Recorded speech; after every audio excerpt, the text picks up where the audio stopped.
नाशिकच्या मालेगावमधून एक हादरवून टाकणारी घटना समोर आली आहे। मालेगाव तालुक्यात एका अल्पवयीन मुलीचा संशयास्पदरित्या मृतदेह आढळल्याने एकच खळबळ उडाली आहे। गावातल्याच एका नराधमाने या चिमुकलीवर लैंगिक अत्याचार करून तिची हत्या केल्याचे समोर आले असून नागरिकांनी आक्रमक भूमिका घेत मृतदेह ताब्यात घेण्यास नकार दिला आहे। डोंगराळे ग्रामस्थांनी या घटनेवरून आक्रमक भूमिका घेत मालेगाव पासून महामार्ग रोखला आहे। या अल्पवयीन मुलीवर लहान लैंगिक अत्याचार करण्यात आला आहे। आरोपीला कठोर शिक्षा झालीच पाहिजे अशी मागणी ग्रामस्थांनी केली असून अशा राक्षसी वृत्तीला महाराष्ट्रात थारा नाही।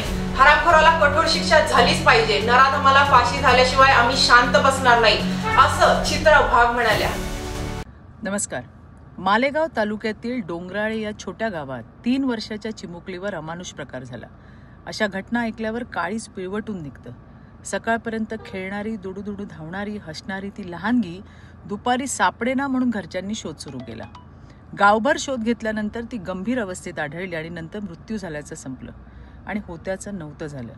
प्राथमिक तपासात असं समोर आलंय की गावातीलच एक 24 वर्षाचा तरुण, ज्याचं पूर्वी साधारण 1 महिन्यापूर्वी मुलीच्या वडिलांशी भांडण झालेलं आणि म्हणून त्याने त्या निरागस बाळावर अशा असुरी पद्धतीने राग काढला, तिच्यावर अत्याचार करून नंतर तिचा जीव घेतला। पोलिसांनी तातडीने कारवाई करत अर्ध्या तासात त्या हरामखोर विजय खैरनारला अटक केली आहे। अशा राक्षसी मनोवृत्तीला महाराष्ट्रात थारा नाही। आम्ही पीडित कुटुंबासोबत खंबीरपणे उभे आहोत। या प्रकरणात त्या चिमुकलीला न्याय मिळावा म्हणून देवाभाऊंच्या नेतृत्वात सरकार सर्वतोपरी मदत करणार आहे।